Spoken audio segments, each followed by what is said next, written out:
Hi everyone, I'm Seba. I invite you to look into the incident that shook the city of Brazzaville with Kemi Seba's arrival in the Congolese capital. This weekend anyway, and we return to this event a few days later to have enough perspective.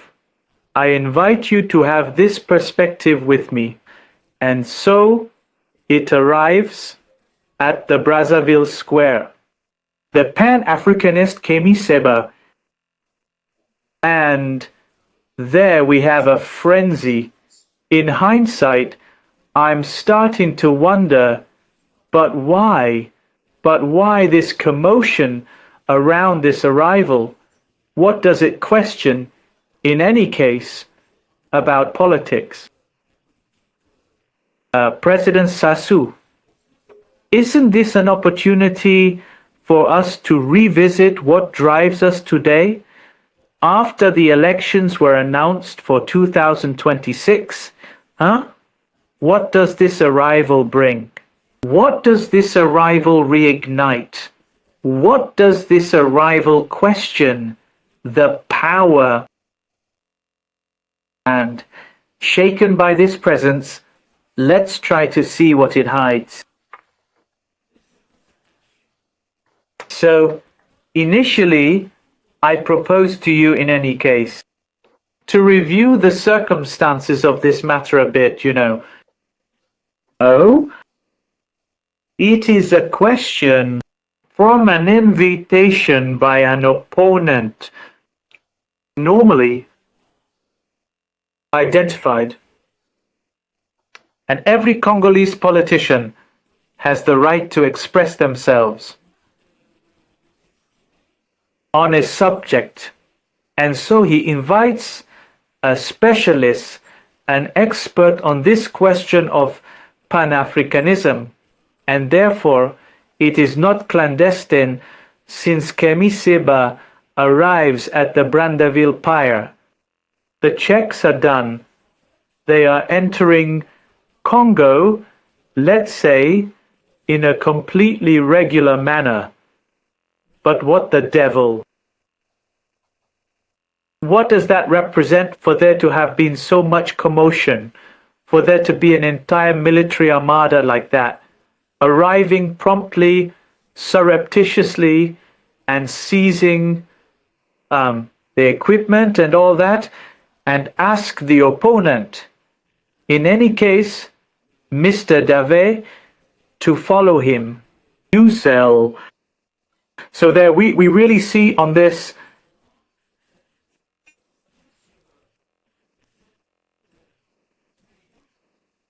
at someone's place who ultimately would be mandated, or even if he is not mandated, in any case, he reflects this kind of responsiveness, of reaction, that we do not always understand since the opponent, Mr. Gavet, respects the articles of the Constitution. So, if we return to what interests us, that is to say, the record of 40 years in power of Mr. Sassou, isn't it perhaps an opportunity, this nervousness, to suggest that they are not comfortable after all with someone who would come to question that power? Oh, and what is he reading? In any case, on this occasion, the reflection on their experience. Are they really that proud of this experience? We have the right to question the feedback on experience. So what is the underlying debate, really? Does this fundamental debate not bring us back? What happened this weekend? All about violence in politics. There is an entire reflection that has been initiated. In any case, when I was among those who spoke about this violence, it's as if we find the seeds of violence.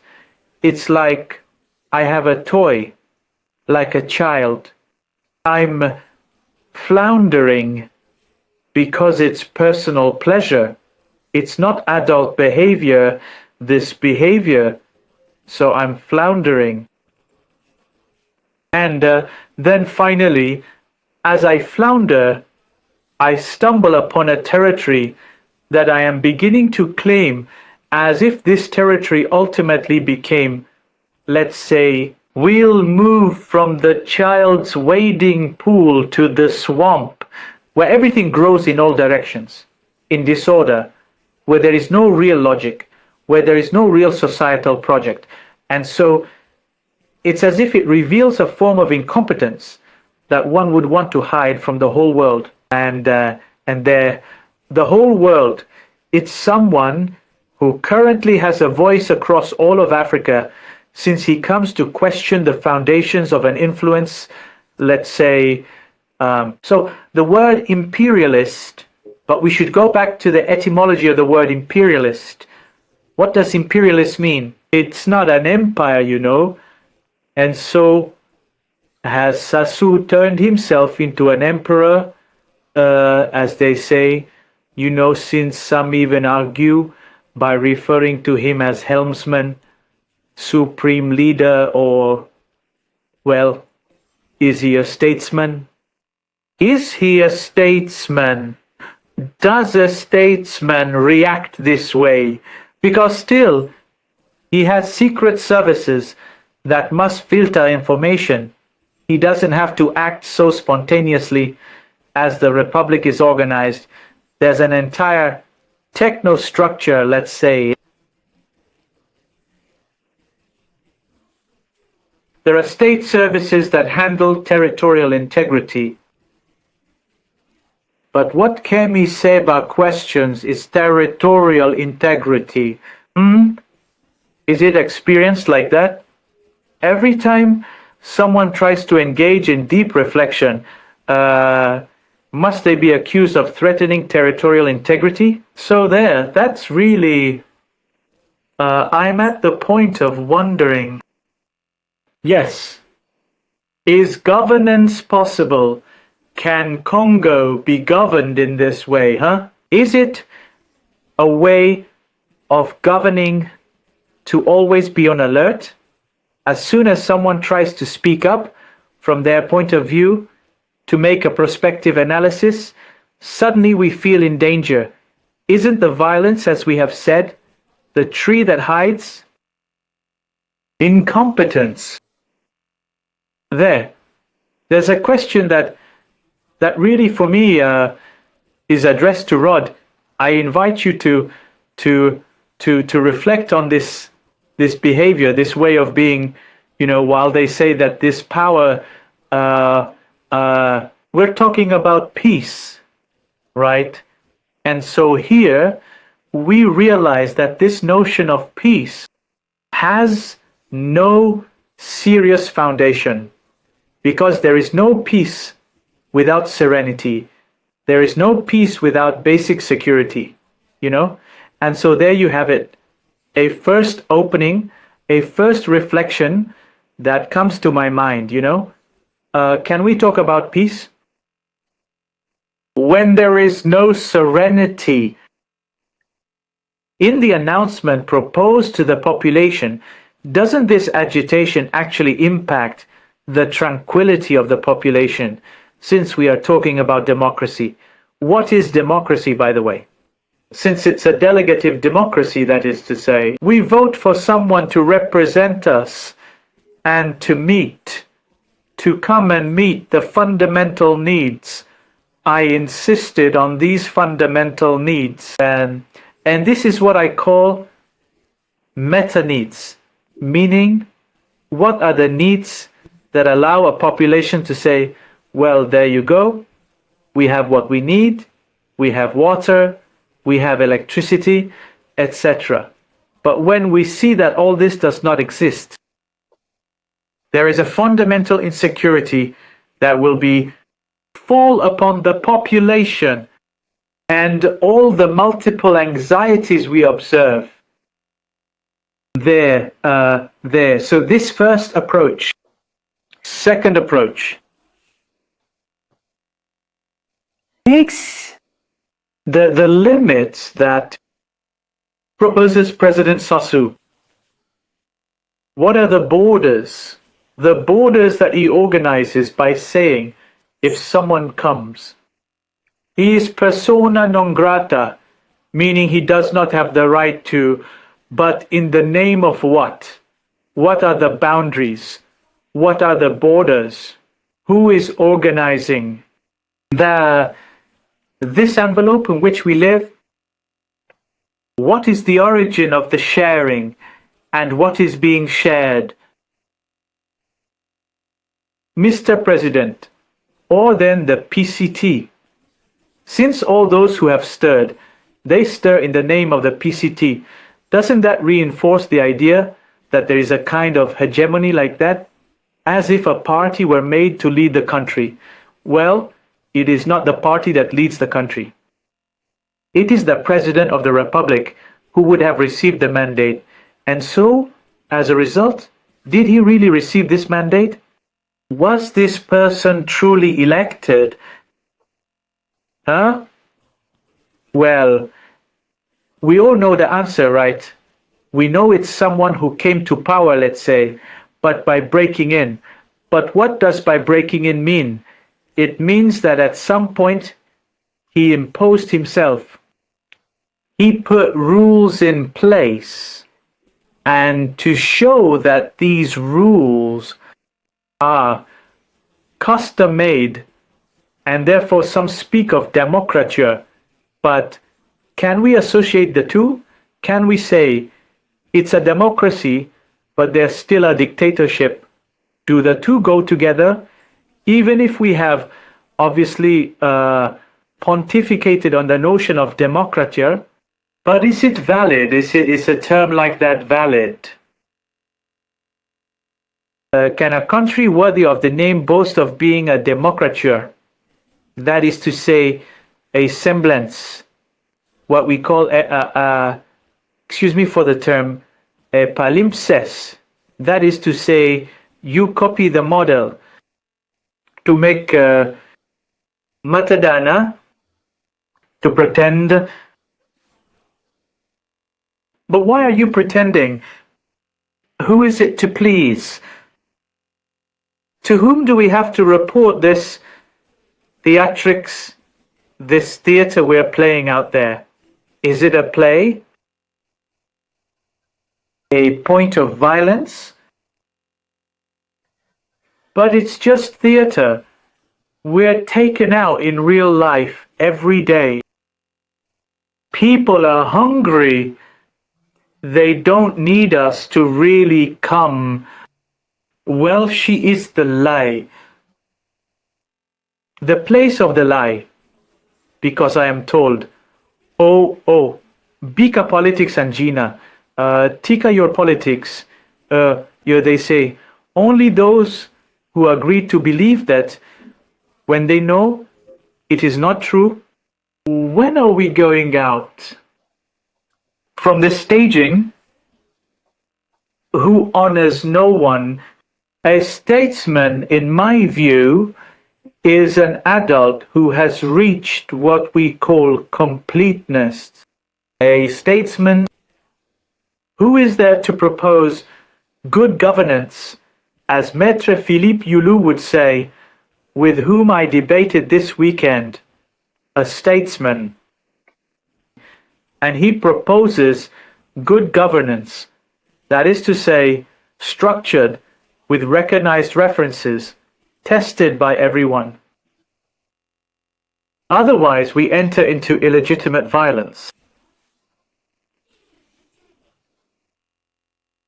So, what is illegitimacy? Well, it's governed by brutality. Well, it's governed by how to say, we want to keep the cake because we are in pride and arrogance. It's as if we were saying, well, we have seized power by force through civil wars, come and get it. And so we call on the opposition not for verbalization, meaning not for the expression of ideas, but power is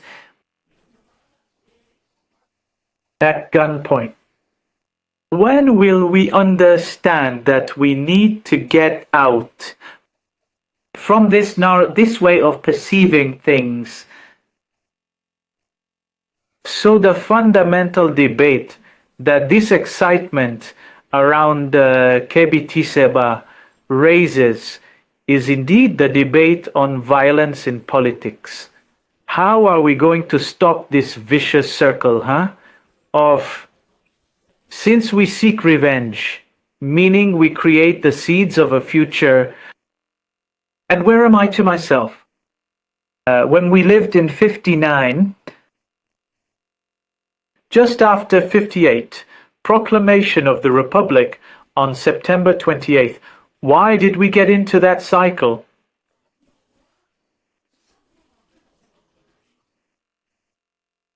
Because we are a consumerist society. We will consume what comes from outside, and then that is enough for us. This laziness of not reaching something in productivity, of producing our wealth ourselves. Because, keep in mind, for wealth to be in a marketable state, it has to be finished products, It's not enough to have tin, it's not enough to have lead, manganese and all that. It has to be translated. So, why are we here? Are we only, as they say, the prefect to manage goods that others come to exploit and transform, to resell to us at prices impossible to live with daily? The president, in my opinion, must accompany the population. Accompany? What does it mean? To accompany means to share the everyday life. Like Panis, it's share the daily life, share the bread, share the cassava, share basafu, bakwanga, just like we love. There you go. It's supposed to be. I invite you to my second reflection. If the limits that are set are the limits that are set clearly stated, and who? What is the spokesperson? Who is the person translating it? What is the structure translating it? What is the structure that, beyond mimicry, beyond acting like white people, let's put it that way, but I don't like saying that because universal science is universal, it is not the science of the West. There you have it. As I was saying this weekend, 2 + 2 = 4, it's for everyone. Must we still know on what basis one can assert that 2 + 2 = 4? If we change the basis, that is, someone would need to explain the logic to us for it to be a political system. In my opinion, it's not even a system. And so, it's a clan. It's a clan. So we see with this story of the electricity company. I heard that finally, the new company, the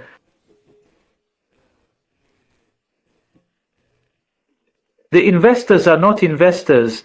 They are people who are paid by the state and have taken over a structure which is a state structure, and so it becomes a private structure.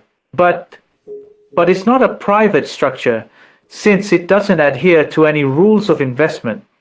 There are no funds. They don't bring in the funds since they take funds that don't belong to them to establish themselves as investors.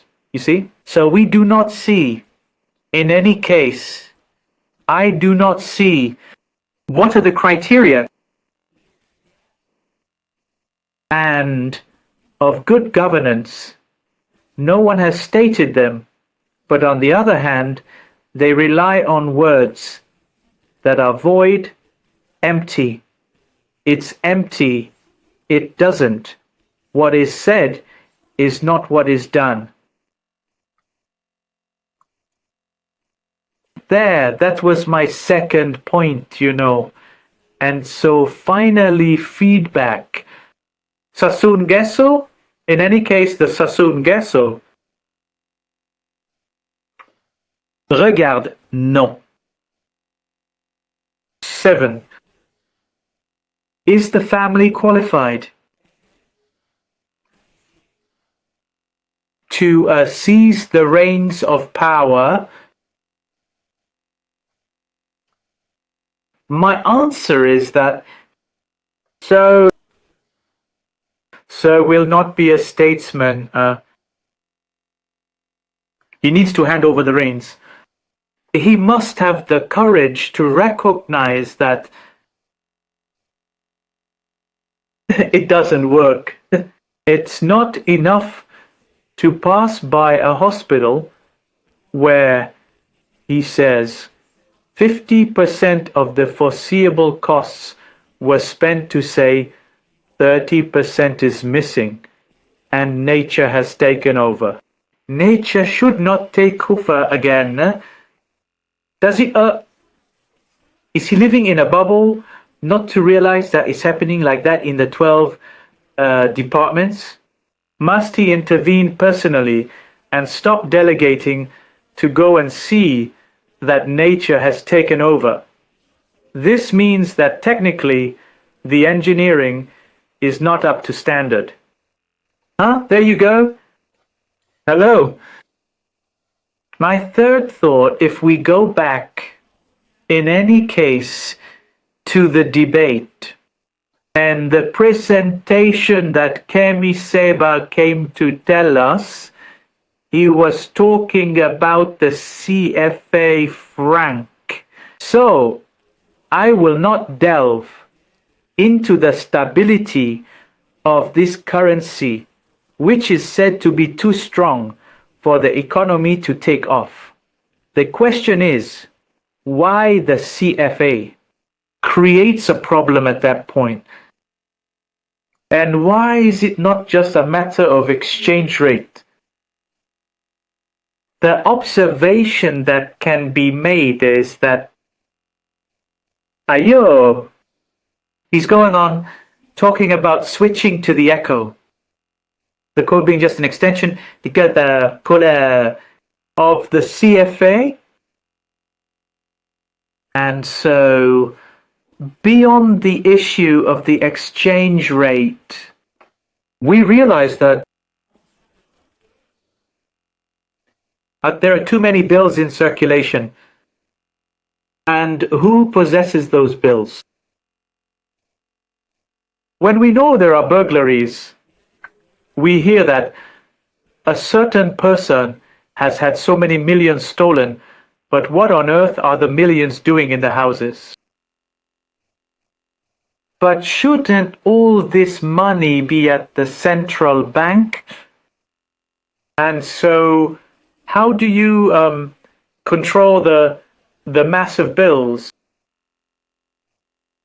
I remember being in Poland back when it was the French franc. It wasn't the euro yet. I found myself with 200 French francs on me. When I got to Poland, I had zlotys. It almost took a wheelbarrow to buy a small glass. And so why? It is as if it's a currency that everyone could, a money printing machine that one could just produce. And then, in the end, when it's time to change, we're quite embarrassed because we won't have had the time to spend those bills. And so, as a result, it's the entire Central African region, at least not Francophone. Since Francophone, there's on the other side East Africa, but they don't have. Why the biases of Central Africa? As a result, they are not necessarily they are not valid elsewhere. So there you realize that this question was brought up for debate by Camille Seba. Who is the question of the currency? Reveal that internally. There are things that are not as clear as that. So, in conclusion, we understand that it reached there. With all the questions that have just been highlighted, Mr. A, I am a Lou. When it is unclear, there is a problem. And so, here is my conclusion.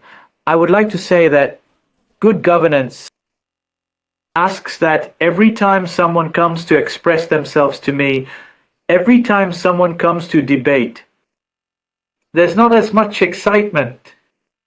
That means the whole country is insecure. And it's basic insecurity, huh? I'm not going to mix with other debates, huh? The question of the territory, the question of what happens when we cross the river, with what is happening on the other side, the invasion of the Democratic Republic of the Congo, our brothers, from this restlessness, but it creates a whole issue. The reflections that are mine, I offer you without pasture.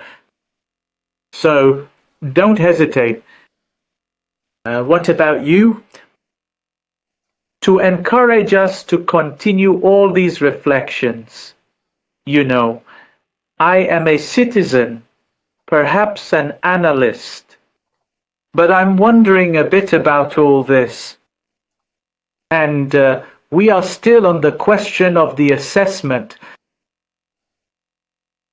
Is Sassou still, huh? In my opinion, he has never been, was always the man for the job. Considering what we have just said, it seems not. Thank you for your attention. There you go. That was the commentary by Georges Zibam. Thank you, Georges. We'll see you next Friday on the same channel, the Radio of the African Community, and EDF TV. Thank you. Until next time, Georges.